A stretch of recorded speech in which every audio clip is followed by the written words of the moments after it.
Right, so violence against Palestinians meted out by Israelis has sadly not stopped in spite of the ceasefire in Gaza. And whilst that ceasefire has still brought news of further Israeli atrocity in Gaza, notably in Rafah, it is not specifically that I'm alluding to. But instead we have to look at the West Bank, where any Palestinian will do, it seems, as the settler movement lash out in anger at what they see as a capitulation and a failure of Benjamin Netanyahu to achieve the goals he set out to do, to finish the job. But most importantly to them, to bulldoze the Palestinians clean out of the way so more people like them can settle there. Settler violence was one thing Joe Biden did censure, did clamp down on, and did restrict. Sanctions imposed on groups of people who are depraved to an inhuman level, whose determination to have their way at the expense of a whole other people, for whom genocide and ethnic cleansing isn't just justified, but ordained.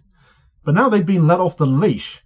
On day one of the new Trump presidency, the Cheeto-dusted man-baby lifted those restrictions, and chaos and violence, as sure as it can be predicted, has escalated, having already broken out in anticipation of this move, and so once again Palestinian people are under assault from Israel. Right, so Donald Trump has made it official with an executive order lifting all restrictions on Israeli settlers in the West Bank. Violence here perpetrated by the IDF and the settlers is not new. It predates October 7th, 2023 by decades, but where most of the focus has been on Gaza since that date, much of the West Bank violence has been less well remarked upon. But in the West Bank, since October 7th, 860 Palestinians have been killed, including 175 children, again in typical Israeli cowardice. It is the weakest that get targeted most of all, with a further 6,700 wounded.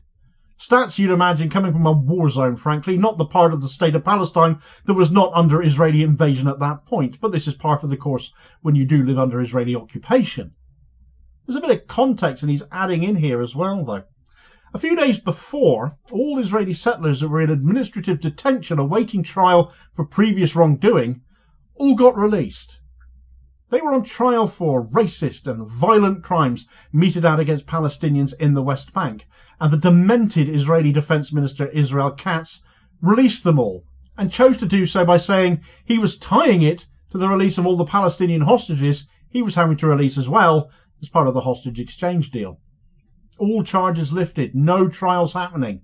And then of course we've seen this uptick in violence as Trump lifted sanctions on settlers as well. So this is state-sanctioned terrorism we're now bearing witness to.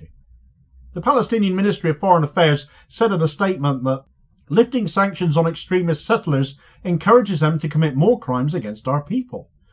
Understatement of the century, especially when Katz released the very worst of them back into their communities. When settlers have been able to torch vehicles and homes across the West Bank in the last couple of days, both leading up to and since Trump signed his stupendously stupid executive order, as Al Jazeera explains in this excerpt. Israeli settlers have set vehicles and properties on fire under the protection of Israeli forces, while also injuring at least 21 Palestinians across the occupied West Bank. Jalal Bashir, head of Genocide Village Council, was quoted as saying by Rafah news agency on Monday evening that the attacks took place in the villages of Genocide and Funduk, east of Kalkilia. He added that dozens of Israeli settlers raided Genocide and set fire to 3 homes, a nursery and a workshop. The settlers also set several vehicles owned by Palestinian residents ablaze. One Palestinian sustained a head injury while trying to protect his home. Several others were undergoing treatment after inhaling tear gas fired by Israeli soldiers. The Palestinian Red Crescent Society said its medical teams treated those injured by the settlers in Jinsafut and Fanduk, adding that the victims suffered bruises as they were beaten by the settlers.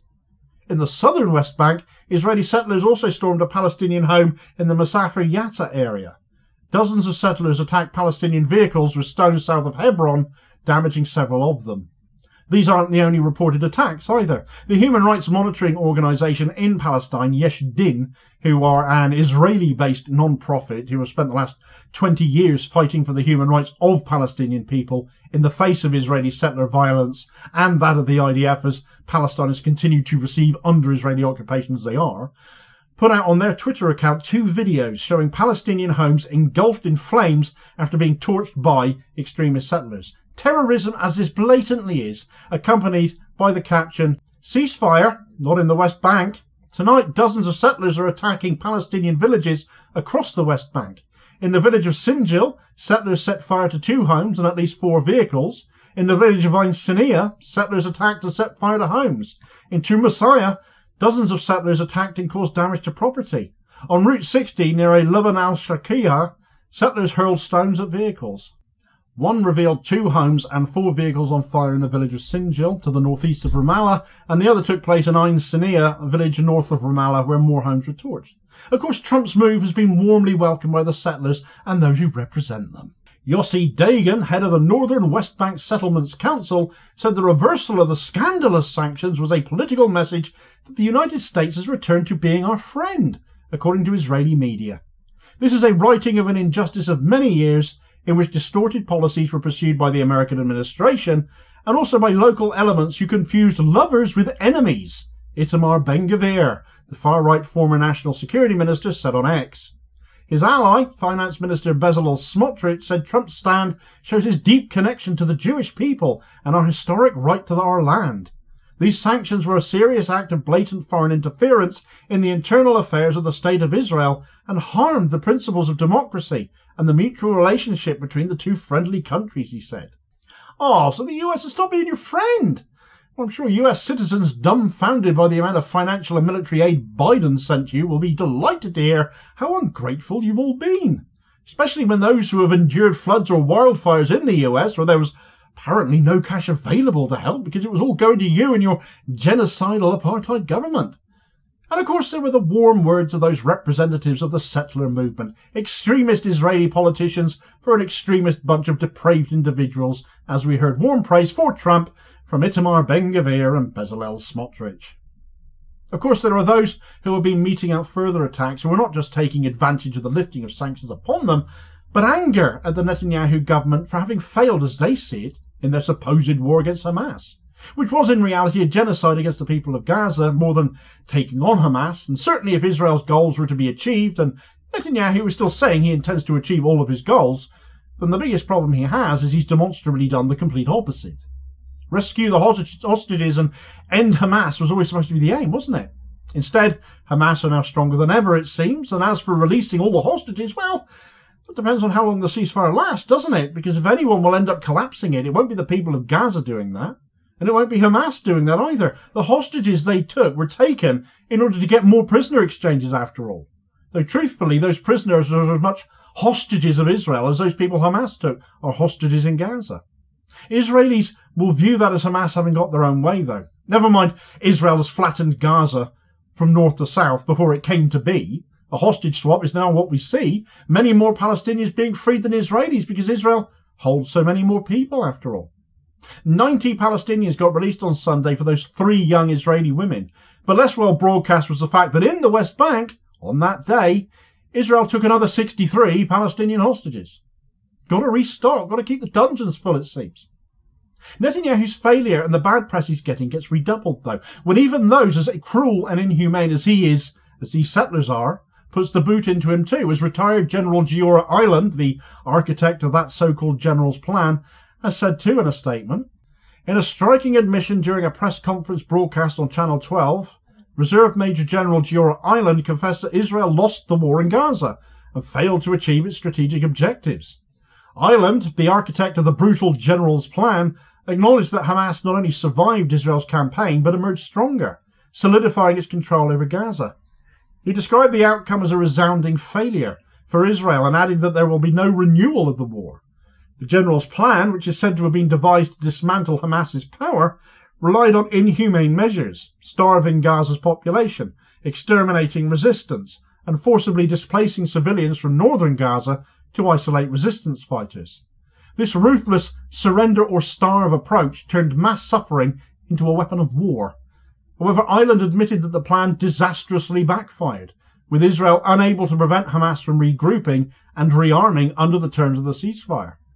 Ireland also pointed to critical strategic missteps made months before the war, suggesting that these decisions doomed Israel's efforts from the outset. Can anyone see Netanyahu from here? He's been thrown so far under the bus, I don't think he's any longer visible. I do love it when rancid, appalling hard-right figures turn on each other like this. It really is time to grab that popcorn bucket. But where Ireland is most definitely wrong is where he says there will be no renewal of the war.